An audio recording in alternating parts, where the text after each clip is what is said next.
And I bet you this motion strengthens our international voice. Every single one of us. It strengthens our international voice. When they deny these things, I begin to wonder, what are they thinking? What are they thinking? When Nigeria continue to put this denial, I begin to think, what are they thinking? What do they think? What is in their mind? What are they actually thinking? What do they have in their mind? This motion is not just a legal victory. It is a proof that the struggle of Biafra is alive. Very, very much alive. The motion that Mazi Nnamdi Kanu filed is a proof that the struggle is very much alive. My fellow Biafrans, we must stay focused. We must stay united. We must stay loud. We must stay prayerful. We must stay resistant. And we must stay informed wherever we are as Biafrans. Mazi Nnamdi Kanu has done his part. The legal team has done their part. Now it is our turn. Prepare yourself to do your own part. Even in the most difficult situation, Mazi Nnamdi Kanu is taking the bull by the horn. The legal team are going extra mile. What about you that is watching me out there? What are you doing? You that is watching me out there, what are you doing? What about you?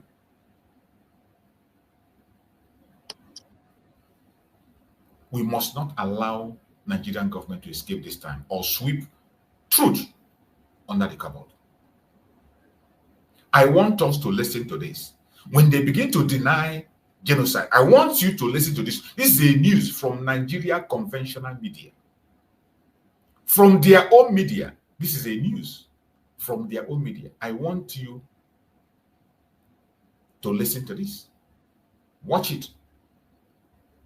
And tell me what you think when you see Nigeria begin to deny the genocide of the Christians. When they begin to deny, these things have fact in their own conventional media, yet they have the boldness to deny it. I want you to listen to this. Watch this. And of Christian Association of Nigeria says Boko Haram fighters have beheaded Reverend Lawan Adimi, the CAN chairman in Michika local government of the state. Bishop Stephen Dami Mamza explained that the terrorists who earlier demanded for a ransom of £2 million, however, rejected an offer of 50 million naira and killed him. He explains that 2 pastors in the state were killed at the same time in questionable circumstances, calling on the federal government to wake up to its constitutional obligations. In his reaction, the Adamawa state government described the action of the terror group as barbaric. The Director General, Media and Communications to Governor Amadu Umoru Fintiri called for sober reflection. Mr. Solomon Kumangaru, in an interview with reporters, said that Mr. Andimi was abducted 2 weeks ago when Boko Haram fighters stormed Michika town in search of foodstuff and petroleum products. So Lawan was abducted by the members of the Boko Haram over 2 weeks ago. And they threatened that they will kill him if €2 million was not given. But at the end of the day, actually, it seemed that they were not really interested in money. They were really out to kill him. He was beheaded yesterday because last week they called the wife on Thursday and they told her that they will be beheading him on Saturday. So they didn't do it on Saturday. They waited until Monday, yesterday, and then they did it. Well, the governor is deeply saddened. It is really lamentable that the matter concerning Reverend Lawan Andimi, who is the CAN chairman of Michika local government that was abducted, has come to this unfortunate end. The governor sends his sympathies and regrets to the Christian community, particularly the Christian Association of Nigeria. That is a news from their own media. That was a news from their media, telling us that Kan chairman in the north was beheaded. They caught him, they refused ransom. They were given 50 million and they rejected it. They were demanding for 2 million euro. And from every indication, it's not about the money. They wanted to take his life, and they did. This man you are looking at here, Kan chairman in the northern part of Nigeria, they beheaded him. With all this, look at TVC news, carried it. But today, the same news, they will come and tell you there is nothing like Christian genocide. This is their own news. The same people will boldly come and tell you there is nothing like Christian genocide. 50 million was raised and gave to them. They were not interested in the money.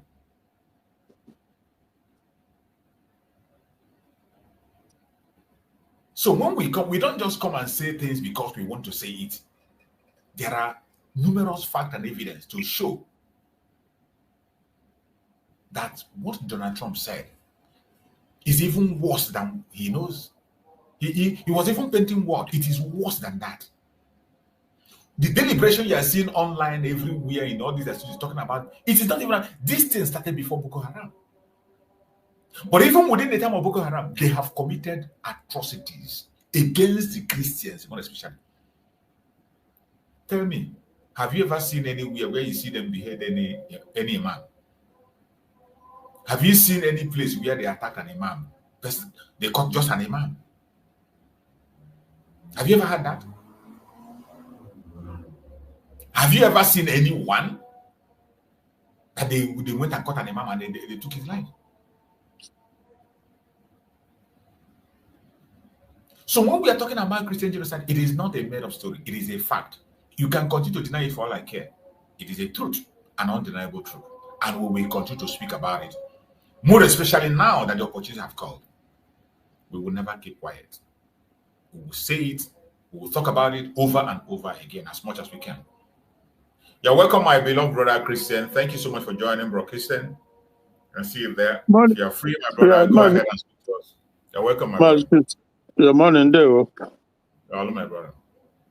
Yeah. So your time, like in advertising much earlier these days, or when we're changing your time frame, because usually it's like 10, something like that. I went some changes. I made some changes. There are certain changes. My program changed, so I come a little bit earlier. All right. It's all right. Yeah. So we just have to keep on keeping on, and it's a task that every one of us have to embark on. This president, I suppose, northern come from the north. So yes. Obviously, yeah. So it's clear that it's not about the money, but just to make sure they want to incite fear on Christians that you are not allowed. You'll be slowly but surely be wiped out. And if there's any doubt, for you to know that we can do these things, we can just, take you out. So these are just tactics to put fear on the people. And I'm sure this is an old video. It happened some years ago, but it's still ongoing till this day. And these people, they come and they said that there's no Christian genocide in Nigeria. But the truth of the matter is that this Kan president was killed because he's a Christian. Now, if they go ahead and behead an imam or a Muslim, whatever, it's simply because either the imam is being moderate, because they don't want a moderate Muslim who will not join the ideology, So, but there has to be, one should be able to make the difference, the difference between them going after Christians and them going after Muslims. They only go after Muslims when they feel like that Muslim is not cooperative, is not in their heart. But to now come and you try to kind of play that both sides, the game of both sides. They are killing Christian, they are killing Muslim. It's simply not true. That is just deceitfulness. It's just deceitfulness because we know how it comes about. It's just the case of it's a no-fact, but nonetheless, they keep lying. They know they are lying, but they still keep lying. That's the situation that is very unfortunate. And I have to say that the British government, you know, it's really sad. It is sad because till this day, all this massacre and genocide has been going on, and they did nothing. They said nothing. Every time every time they gather in their parliament, and they cannot even hold the Nigerian authority, hold them to account, hold them responsible for the genocide going on in Nigeria. It took Trump his first term. He tried to push it, and he was rigged out, and God brought him back this second time, and now he sit up to ask, why is this going on? Why is there no concern from any quarter? The Chinese, they don't care about human rights. They don't care who is massacred. They just don't give a damn. All they care about is the economy. Come in, and if they have to even prompt up the terrorists to guide their mining or exploitation, they don't care. Fraudulent exploitation. Exactly. So you can see that even though the United States, you know, is not a perfect entity, no entity is, but at least you can see from time to time that they care about the oppressed. The oppressed, they care about the oppressed. Because as we speak, even the same China is in that group, in that category of country of particular concern, because China don't care about human rights. They also go after a lot of people. So there's difference here to be noted. People should be able to differentiate these things, you know. So for the British, they own Nigeria. We know that. We are not making it up. It's a known fact. They handed it over to the caliphate that runs it on their behalf. The fact that the British Parliament, they cannot come over all these years and decades, this genocide has been going on with the Biafrans, with the Christians, and everybody. The British Parliament has never sit down, voted to sanction Nigeria, to hold them accountable for the destruction of human lives. They just that is a big question that is going to have to be asked at some point, somewhere, somehow. The question has to be asked: why are you looking away? These things are happening on your domain because it's their domain, and nobody can deny that. They can pretend all they want. We know that they own Nigeria. They run it on their behalf. We see when before you have an election, they come to them to explain. And everything that goes on, the person in power, the government comes and explain it. So why have they not been able to ask this question? If these things were happening in their own country, in the UK, would they look away? Is that how they will ignore it? That people are being beheaded, houses, churches being destroyed daily, and it's just crazy. It's crazy. But we just thank God that Trump came now. You know, if like he started from the beginning and this second time, and he's really want to make a difference. And instead of British, the BBC, like I said earlier, BBC. British, they just want same thing and templates, how they say. So instead of them to support Trump, to right the wrong, to bring the perpetrators to account, this is the same time they are attacking him. Even yesterday, they were in the parliament, trying to come against Trump. You ask yourself, is it the right time to be doing this? He's trying to do right by the millions of people in Nigeria, and you don't care about that, So it's just it's a sad situation, but I guess that's how it goes. But we just thank God that God is able to, bring this U.S. Republican government, and they are making a huge difference. So that is this, my brother. Well, I saw it was this morning. I just ran into it. I got up and I checked on YouTube. So I saw that same guy from Austria who was advocating for the freedom of Biafrans. His name is an Austrian name, so I've not been able to memorize it in my head. But he so what I saw basically was I clicked it and he said describing in an interview with Biafran Prime Minister. That is how he put it. And I was like, wait a minute. I was like, could it be maybe interview in the past, maybe, you know, some years back or before the situation with PM. So, but I was curious, so I wanted to see, to know, and then suddenly it came up. It was Ogenkere, right? So, and I wanted to take shower, but I just had to sit back and watch. Though I didn't quite finish it, but I can only say that it's a good thing. Yeah, I applaud whatever move, because look, I don't care. For me, it's all about Biafra. Whoever brings it, whatever you're able to do, it's a welcome development. You know, so I just feel like we can have disagreement, but ultimately Biafra is the goal. So I don't know details, but based off of what I see, it's a welcome development. I applaud him. Is he the most qualified to be doing that? I don't think so. But at the same time, you make do with what you have. So as it is now, anybody that can put Biafra in the limelight at this point, it's a welcome development. Yeah. Anybody that can put Biafra at the limelight. I don't care. That doesn't mean that we will be deceived. That doesn't mean we don't know where we are. That doesn't mean we don't have our common sense. Exactly. But that every publicity. When we say people should go to work, I don't care where you belong. I don't care. Stop gossiping and go to work. If you know that thing, you think, okay, Mr. A is not doing it well. Go and do yours. Keep yourself busy. However you can. Yeah. Every publicity is a good publicity. Both negative and positive, they are all good for us. We need it all. We need it all. Every publicity is a good publicity. So we just want to be in that front line at this point in time. Yeah. So, and you know that the thing is this, because for me, I'm always like very broad-minded, you know, that broad-mindedness. I know that if people begin to come up like this Austrian guy to advocate Biafra freedom, the zoo, as usual, might want to go, maybe try to dish out bribery sort of, but it's okay too, you know, because I've always said that Nigeria is in no win-win situation, far from it. If they choose to continue to propagate, propagandize, and to bribe people, whoever it is, from whatever continent, if that is the way they chooses to go, fine.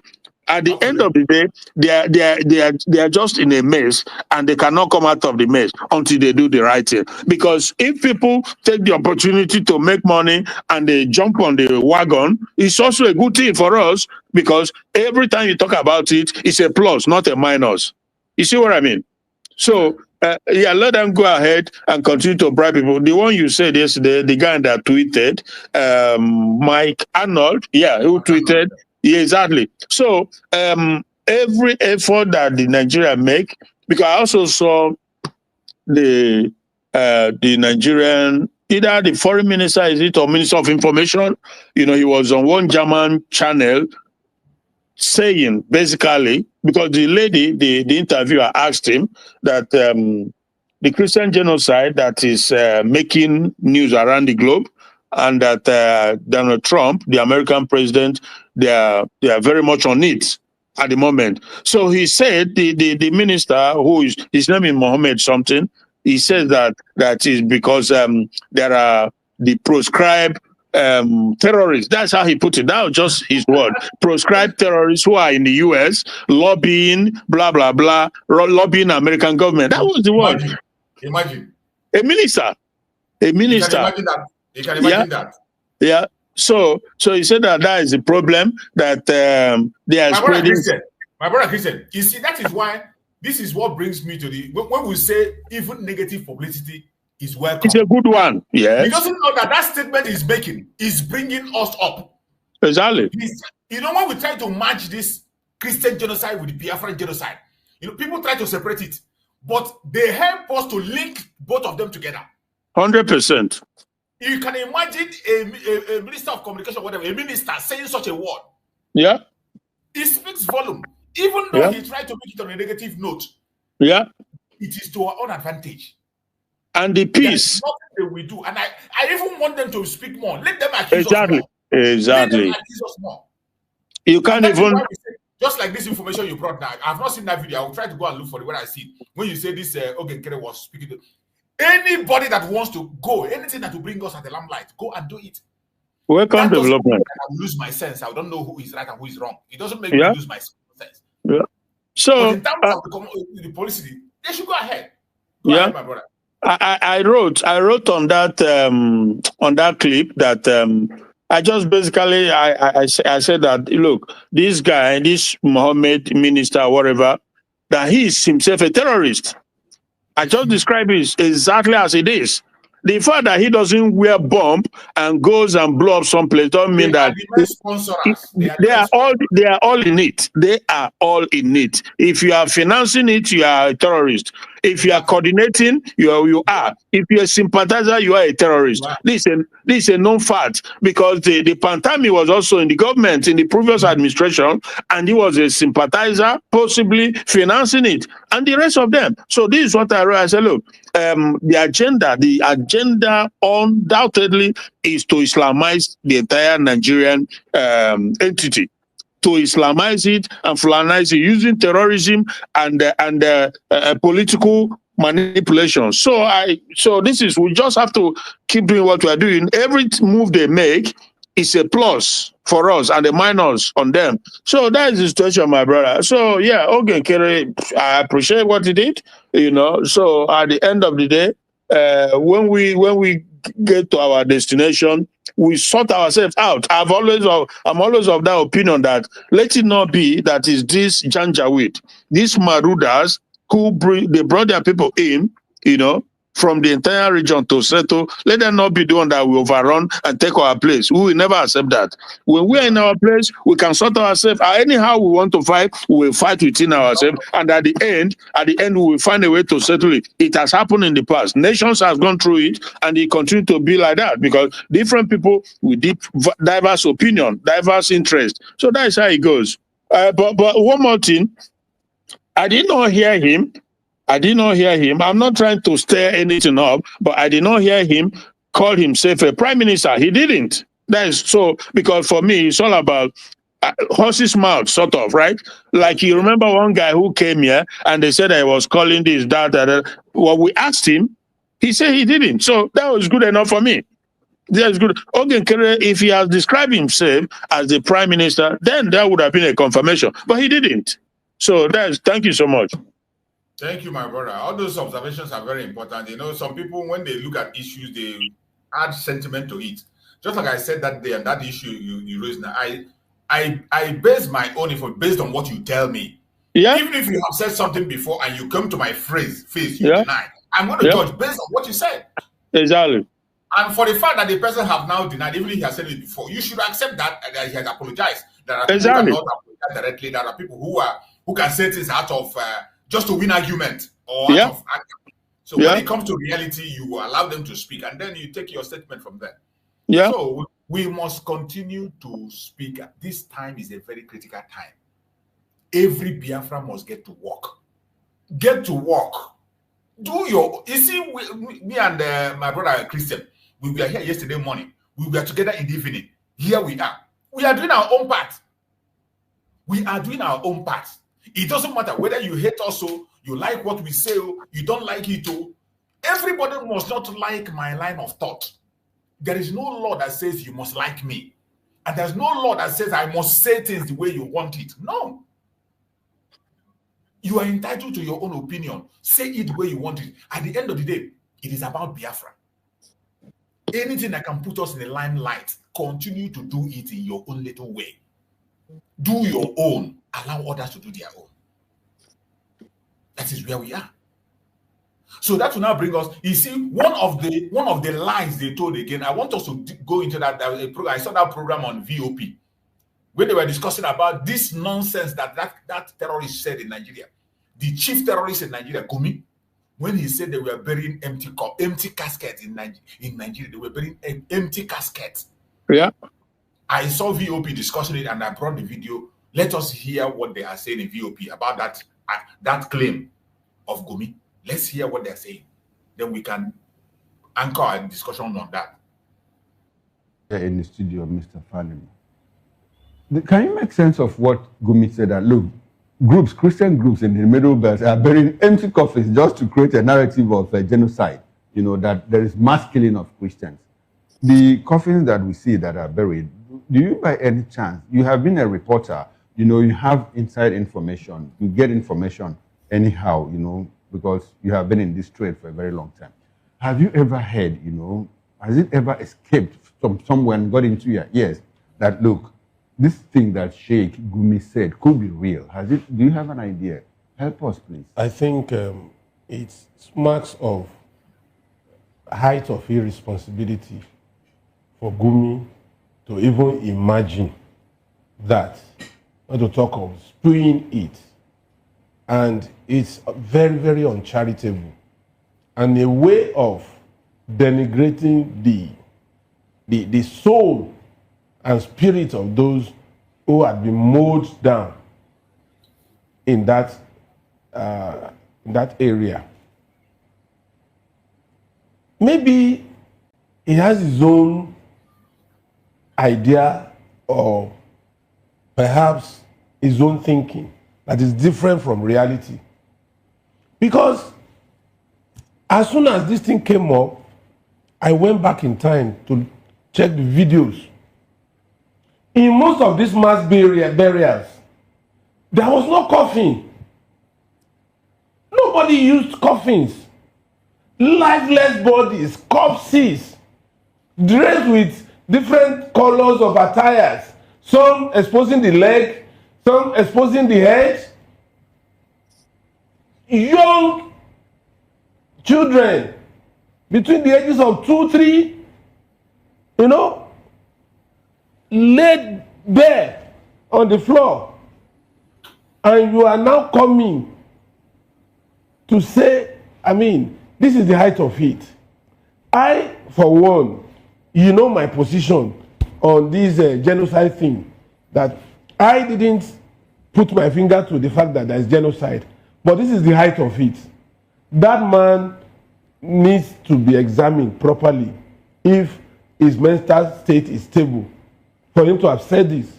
You see this idiot, for the fact that he himself could not be able to mention genocide. He's genocide. A denier. He's a denier too.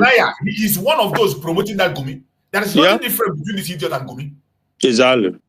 As long as we have people like this who cannot stand boldly and speak the truth, and look at you trying to paint yourself good. That Gumi, what do you expect Gumi to say? What do you expect him to say? When you yourself are in denial, you are not explaining how these people were gathered, how you saw the cause of it. You are explaining it by your own self. At the same time, you do not acknowledge the genocide. And Gumi is coming out to tell you that they buried the empty corpse and you are getting angry. You want us to see you as an innocent person. You see how evil they are. You see why Nigeria can never, ever, ever be redeemed. As long as we have people like this who will come to the media and paint lies. Master, at the same time, he wants to salvage himself. Do you think that we can give them some slacks, some leeway based off of the fact that information in Nigeria, how can I put it now? I mean, there's no good information mechanism in the country, because when there's hardly electricity, it comes and it goes, and there's not everybody that is able to that can afford data, stuff like that. Because I have friends who they struggle sometimes to buy data, because you have to feed first to be able to. If you're hungry, you don't take the money for your food to buy data. Now, but somebody like this, I don't think he will place in that category of people struggling. Exactly. So, but I'm just like, again, maybe trying to find excuse for them. I don't know if it's possible. If we can find excuse for them for their stupidity or their evilness, I really don't know what to make of it, because it's no secret. Everybody, you can see it, as long as you're able to, you have access to internet online, you will see the pattern, the level of genocide that goes on. Come on now. This doesn't need much explanation. You have to see that their intention is to slowly but surely, right, wipe out Christians and put fear in those who are not victims to be careful. Either you run or they burn your church, you will not be able to talk. So these are all, it's crazy situation, my brother. As much, my brother, just as you said, you know, sometimes as much as we try to give them a landing space or to excuse, there is not even a grant to give them. As we speak now, in Nigeria, this issue of genocide, there is no family in the southern part of Nigeria that doesn't have somebody that has a smartphone. Yeah. In the south, there is nobody family that doesn't have someone that has a smartphone. You can only find such people in the north. And in that north, they see these things firsthand, they are seeing it. Yeah. So how can we, for Christ's sake, excuse anybody that don't know that genocide is going on in Nigeria? How can we excuse them? In the southern part of Nigeria, there is no family that doesn't have at least one person that have a smartphone. You see what they are doing on social media. Go to TikTok, you see what they are doing there. Facebook, you see Twitter today, you see what they are doing there. It is difficult to find a family in the south that doesn't have one person, at least one person that have a smartphone. Then in the north, the northern part of it, they see these things firsthand. That is where the people are living. That is where the terrorists themselves are living. That is where they're committing the crime most. That is where they base. So they see it firsthand. But yet, people like this will come and refuse to speak the truth. At the same time, you are blaming. Why wouldn't Gumi be protected? He has to be protected because of people like you. And I am not mincing words over this, because I'm really, really pained that those people that died, even when they never saw death coming, we should respect their souls. They didn't plan to die.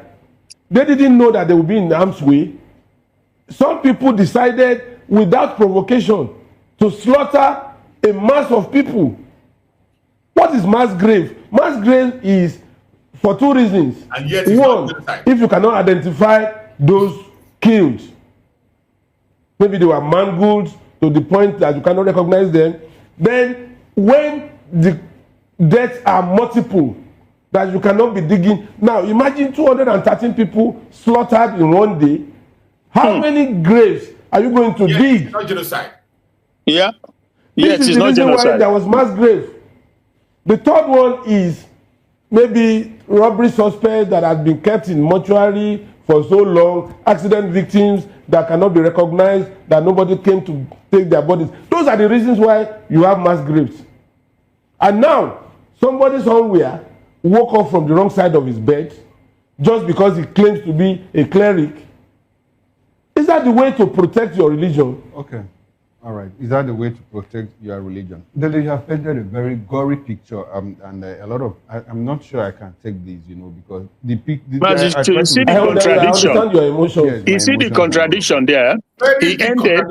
He ended by saying, "Is that the way to protect your religion?" So it's a religious issue. Yet it's not genocide, and the people they are massacring, they are genociding is Christians, and yet he's still denying it. It's crazy. Exactly. You pick that up. See at the end, see how he ended it. Yeah. He ended it to recognize that attack against Christians. Yeah. And those who are doing it. But at the same time, he's not going to accept it. Yeah. These people. How do you? Now, in all of this issue of genocide, have you noticed recently, that despite this, there's upsurge. There's an upsurge, in the killing of people within that zone, middle belt, and all of that. There's an upsurge. Or it does appear that the Trump threat is not trying to deter. No, you see, it just shows you that these killers are intentional in their approach to these killings, and they are not ready to stop. I was watching a video the other time, and then somebody said, if we are to stop this attitude of killing people endlessly, that it has to come from certain quarters. And since it has not come, that means we have a free reign. The other day we were here when we saw a video of bandits rejoicing and celebrating life on top of a mountain. Some were even putting on a uniform. All these things. It also points to the fact that there are hidden collaborators, sponsors, financiers that are within the corridors of power. As they have more like an agenda. It's like an agenda. Yes, I'm beginning to see it. Right. Thank you so much, Mr. Fadimo, for your submission. Let's take this conversation to Abuja, where we have Mr. Ali Usman, who is a public affairs analyst. Good morning once again, Mr. Ali Usman, and thank you for being part of us today. Let's get your opinion on the statement made by Sheikh Ahmed Gumi when he said that, people are becoming intentional, rather, in his words, say that this is more like a way to further create a very bad narrative about Nigeria so that the likes of bringing out manipulative information just to provoke hatred and international sympathy at this point. What do you have to say about the fact that he went further to point out that the alleged Christian genocide, in his words, actually is an attempt to malign Islam and also the enforcement of Sharia law in Nigeria? When on this table, he also pointed out the fact that not just Christians are killed, Muslims too are killed. And these are being killed by extremists. I'm talking about jihadists, whom Donald Trump has pointed out to say he's going to come to Nigeria to kill the extremist jihadists operating on the soil of Nigeria and killing people. Help us actually with your opinion on this, please. All right. First of all, I think the statement from the Sheikh is vague. Vague in the sense that there is no timeline to the allegation that is being made. So we don't know if he's referring to a recent incident or perhaps something that he thinks has happened in the past. So to that extent, when the allegation is not clear, it will not, I don't think that there will be a proper response to it. So just so that if there is an error in whatever he has said, we don't go on that line to continue to whip maybe something that is not correct. If you go through one of the reports written by one of the dailies, it appears that Sheikh Gumi was quoting what somebody told him. But we don't have the place, the name of the person who told him, or which of the groups in Middle Belt that is being alleged to be carrying that out. So to that extent, I think the information provided is not, is vague. So I may not be able to properly contextualize the situation other than to speculate, and I wouldn't want to do that.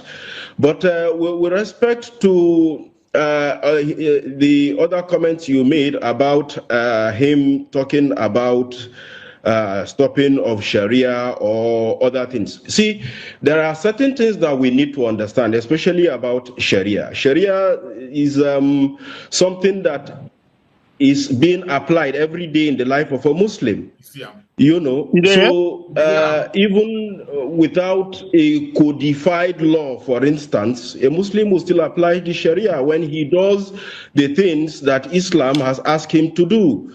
When he wakes up in the morning and prays, and which most Muslims do 5 times a day, when he goes to the market and trade and he complies with the Islamic injunction on trading, when he relates to his neighbor and he's good and kind to his neighbor, he's still carrying and he's still part of the stipulation. Yes, those actually are the words of the Sharia law and what is expected, from people who practice Islam as a religion to uphold. So are we going to see such now being sent to all Nigeria, knowing that Nigeria is a secular state? Because in his word, it says that this particular statement of Christian genocide is a way. Isn't that an indictment on its own by making it look like the talk about killing of Christian now is a way to malign Islam and also the enforcement of Sharia law in a secular country as Nigeria? Well, let me quickly say this. You see, for some days now, I've been emphasizing, if you remember, we've been emphasizing on the fact that the media, they have to now hop on this. This has to be the subject matter, because if there's anything that has brought Nigeria and everything to its knee, is the infusion of this obnoxious Sharia law into Nigerian constitution. Absolutely. This is it. So for some days I've been saying it. They all now, thank goodness, this our sister here. I know she's on VOP. The rest should follow suit. The channels, the Arise, the Edge, they must all begin to, because that is the key for everybody to being able to live in peace and harmony. You respect me, I respect you. If you want to worship cow, it's your goddamn business. It's not my business. I don't care. But for you to now impose it on me, this is where the whole problem in Nigeria starts. And so if now she's talking about it, my advice would be that everybody should start talking about it, so that at the end of it, and thank goodness for Ted Cruz, who has also said what he was going to do. So people should begin to talk about it, so that at the end of the day, they have to accept the fact that Nigeria is a secular country, therefore does not need any religious law in the constitution. But if anybody needs it, then he or she or group, whatever, should go and carve out their own country and practice it. Thank you. So it's good that they are talking about it. Thanks. Let's hear what that man is. His opinion, and his opinion is well documented on issues of this matter and other national issues, you know. But yeah, Nigeria is a secular state. But then again, even when you are talking about codified Sharia, codified Sharia applies to Muslims. It doesn't apply to non-Muslims. So why do we have issues in flushing out or in killing extremists, or in taking out, eradicating extremists, jihadist extremists in the words of, Donald Trump? Are we going to, at this point, are we seeing another, maybe another jihad movement, led by another group at this point?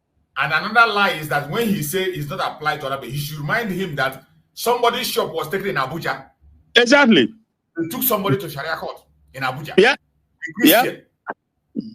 The woman was murdered because of their own law. Because of Sharia. Because of Sharia. Akaloka, the same thing. Yeah, and many others. And so many other people are still being persecuted today because of that. And the one who is out, it doesn't apply to everybody. This is they are lying. They are lying. Before them. Yeah.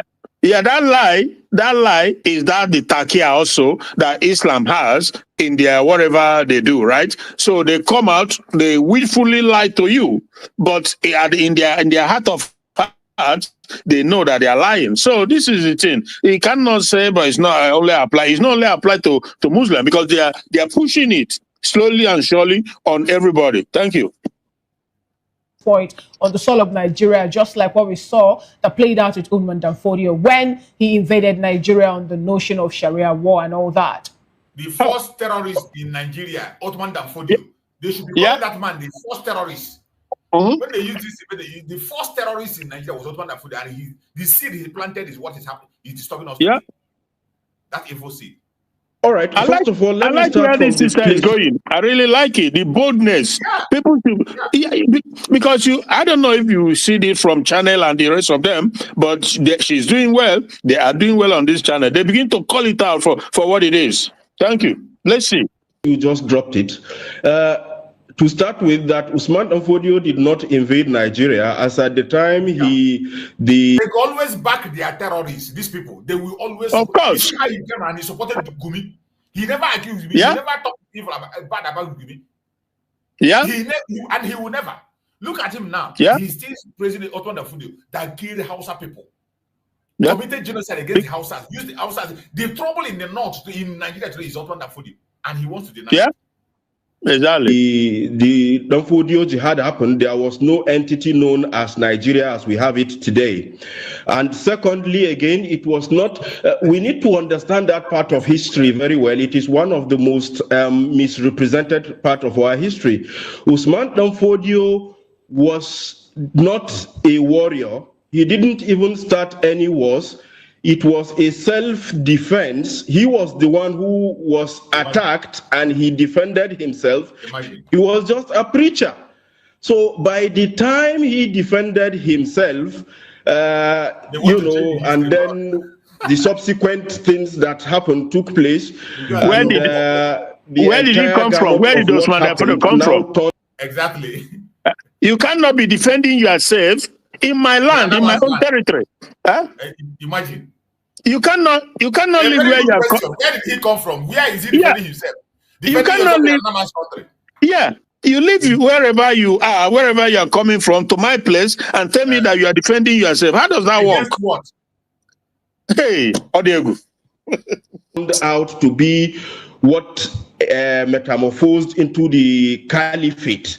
Okay. You know, and to that extent, you can say that I think that started in 1804. In 1804, the British had not even. Okay, Aliyu, I understand the history you are trying to reel out. Yeah, that's good. At least you have made a point. But I'd like for us to, because time is perishable, we need to move on to other things. Okay. But before we go to Port Harcourt, where we have Bishop Bob Marley on standby, I would like to ask you said something about speculating on what the Sheikh said, that, look, someone told him, there was a report and someone told him that Christian groups in Middle Belt, you know, were faking mass graves and all of that just to portray Christian genocide.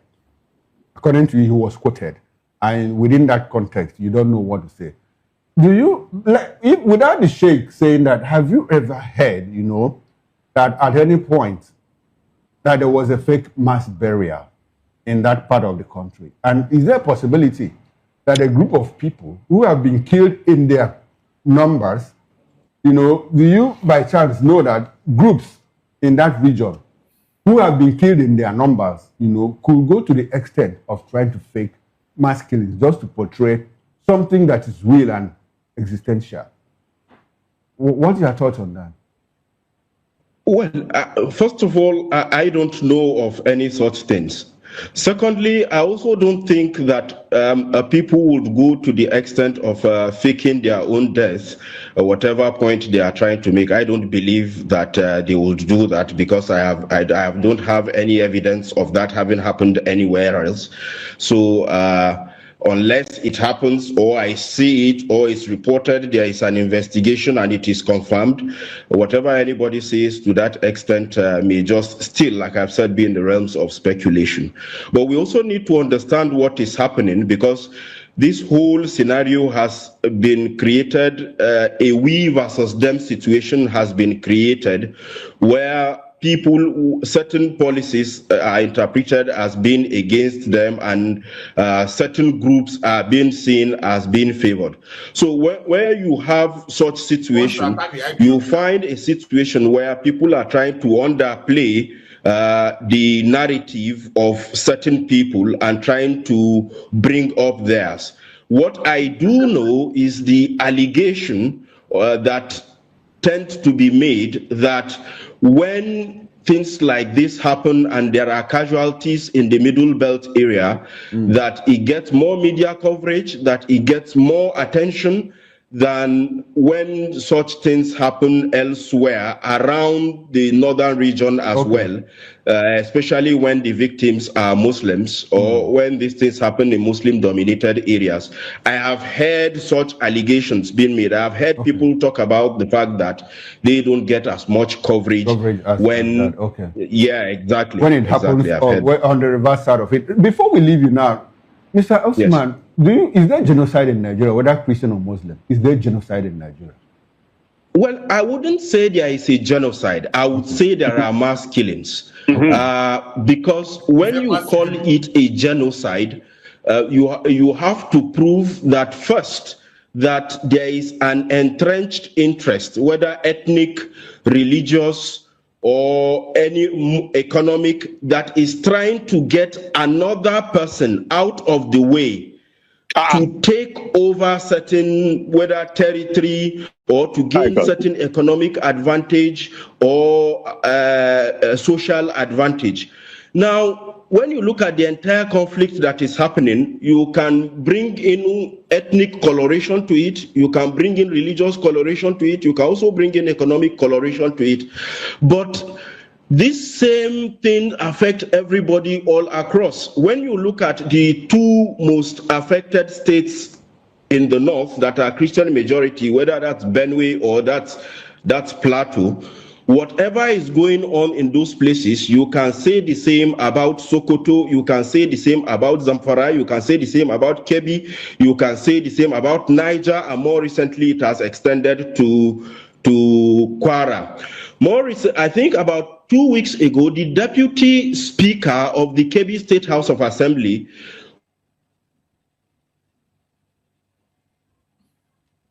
Oh, we lost connection. We lost connection to you, Mr. Usman. You know, we'll take the conversation now into Port Harcourt, where we have Archbishop Dr. Ibiokun Gospel Bob Manuel join us. He's a public affairs analyst. Good morning once again, Archbishop Dr. Ibiokun Gospel Bob Manuel.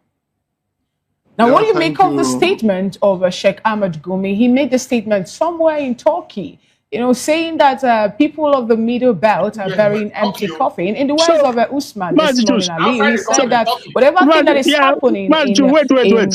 I've heard that. I thought it was a rumor that they said he ran to Turkey, and another version say he was deported back. But hearing this from her is a confirmation that he's also outside the country now.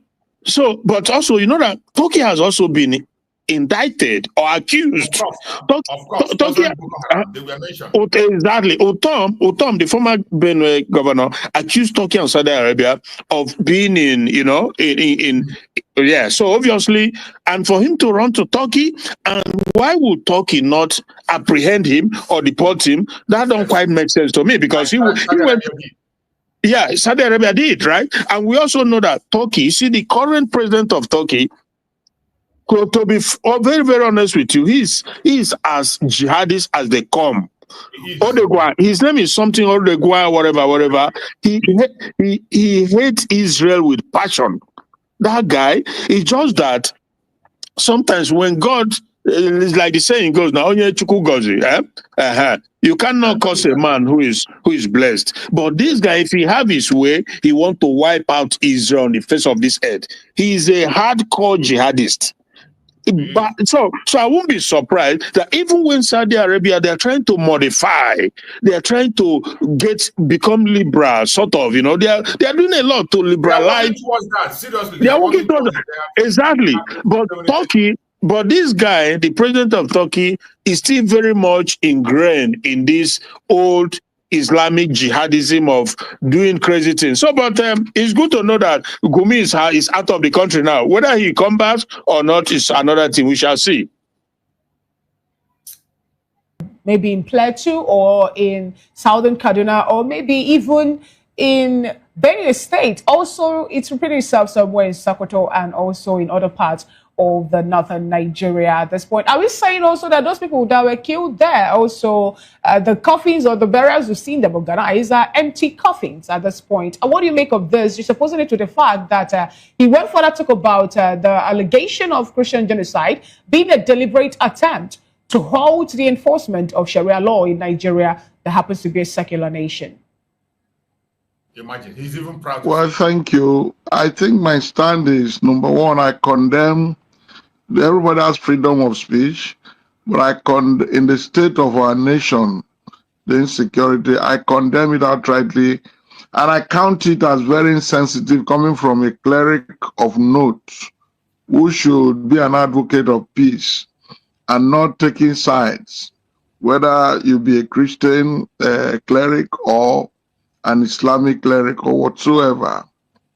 Well, it's just like the last speaker said, when you don't have clear-cut evidence about where, when, and how these allegations have happened, there are no records that you are making reference to. Even the people that, like a year say, and you come, we that are on that.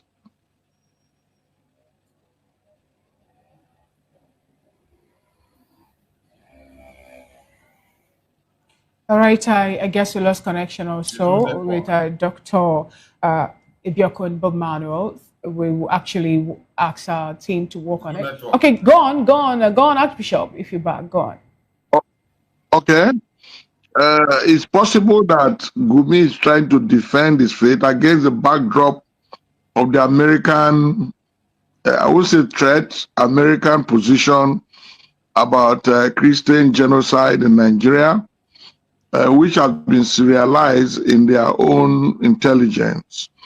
So even if you are defending that, you can say things that are more acceptable than saying a group of people have been burying empty caskets and trying to get sympathy with that. We know what happened in Yewa recently, the president visited and